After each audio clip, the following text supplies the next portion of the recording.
Investi dans deux associations à Thionville, le jeune homme que nous retrouvons aujourd'hui a commencé très tôt dans l'associatif. Ses deux parents étant présidents de ces associations, l'engagement lui a paru évident. J'ai commencé à m'engager à l'adolescence. Euh, D'abord ici dans ce lycée et même dans ce collège où avec des potes j'avais monté une troupe de théâtre, on créait des spectacles au lycée, etc. avec nos amis, avec les professeurs qui étaient complices et on faisait des représentations. Et puis ensuite vers la fin de l'adolescence, je me suis engagé là vraiment dans des associations dans mon temps comme bénévole. La première de ces associations est Démo et Débat. Paul Didier et ses amis y organisent des conférences, tables rondes et d'autres rencontres à Puzzle, un tiers-lieu ouvert à tous, des activités qui suscitent de l'engouement aux autres, mais à lui aussi. Enfin, m'investir dans une association comme ça m'apporte déjà de passer du temps avec les gens que j'aime, de rire, de créer des choses.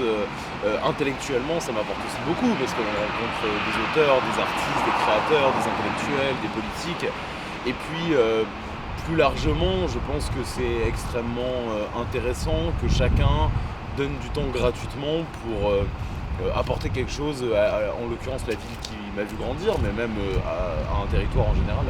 Et c'est devant le futur local des Beaux Jours, impulsé par son entreprise Valo, que Paul Didier attend son collègue. Paul participe à toute la mise en place de ce lieu qui accueillera des commerçants en circuit court et des animations culturelles. Le tout sera tenu par des personnes éloignées de l'emploi. Son engagement ne laisse pas ses amis et collègues insensibles. Je suis un peu son actualité sur les divers engagements qu'il a, notamment pour les beaux jours. Je sais que la politique lui tient aussi beaucoup à cœur et il participe à pas mal d'événements. Je trouve ça chouette de voir la jeunesse qui soutient ça. C'est vrai que ça intéresse de moins en moins les jeunes et je trouve ça vraiment, vraiment intéressant. Les locaux, c'est ici. On vient seulement de les avoir. Pour le moment, il n'y a pas grand-chose dedans, mais bientôt les travaux vont commencer. Grâce à des personnes comme Paul, l'associatif à Thionville a encore des beaux jours à découvrir.